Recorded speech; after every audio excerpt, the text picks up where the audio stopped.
Welcome back to Saltiness Isn't Bliss. Get ready to unroll your egg rolls. Tonight's recipe is just that, unrolled egg rolls. So let's get to it, guys. There's a lot of prep, and luckily I've already gotten that out of the way, so now you're going to get to see it kind of sped up a bit. First we want to start with a large pot on the stove that we can kind of layer and add everything into. We're going to turn the burner on to medium-low. Right now we just want a nice simmer once we get everything in there. In this pan I have just cut up and cooked 2 boneless pork chops. So you can go with any style pork. If all you have is chicken, that'll work as well. And just cut it up small, cook it up ahead of time, and then get it in your pot. To that we are going to add some coleslaw mix. So what I've done with this is I've already steamed it. You can cook it right in the pot that we're using tonight. This just kind of is a nice it's not really a shortcut because I did have to steam it, but this just speeds everything up, has your coleslaw mix, your cabbage already softened so you don't have to worry about it. This is about a half a bag or 7 ounces, and it also has some nice shredded carrots in there as well. All right, next up we're gonna add some seasoning to that, mix it all up, and then give it a little time to simmer. We've got 2 minced garlic cloves. We have some ground ginger in here, so about 1½ teaspoons.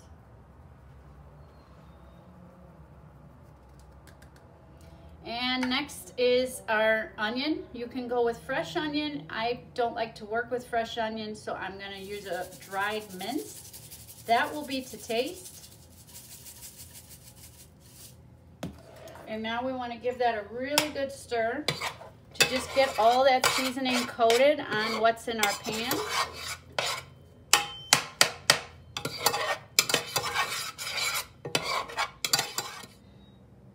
Okay, so we've just added all our ingredients into our pot. We want to let that saute and simmer for a couple minutes because our garlic is uncooked.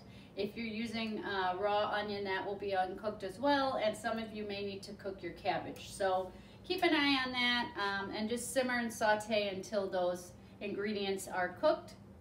In this pot, I've got water. I am going to make some instant rice. We do want rice to go with this recipe. The type of rice, the quantity, and how you prepare it will be completely up to you.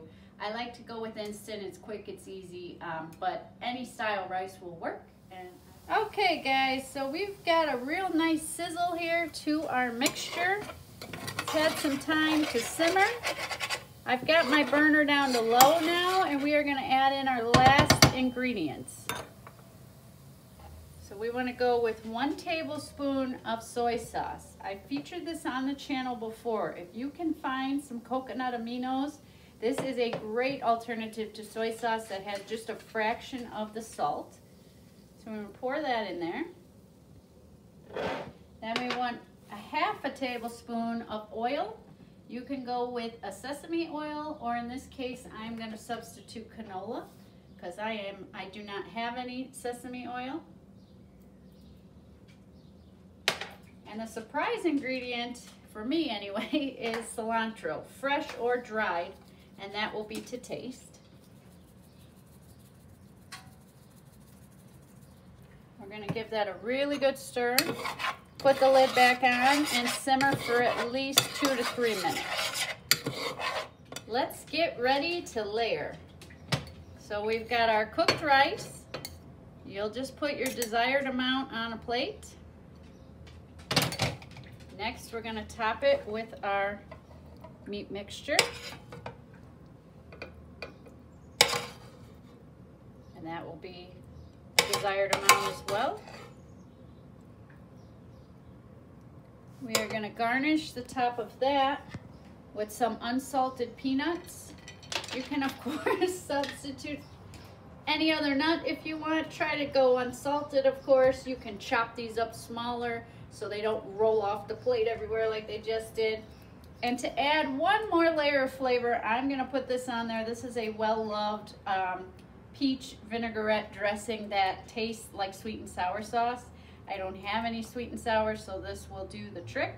And I'm just going to kind of drizzle that on there. And there it is. Thanks so much for watching. See you next time.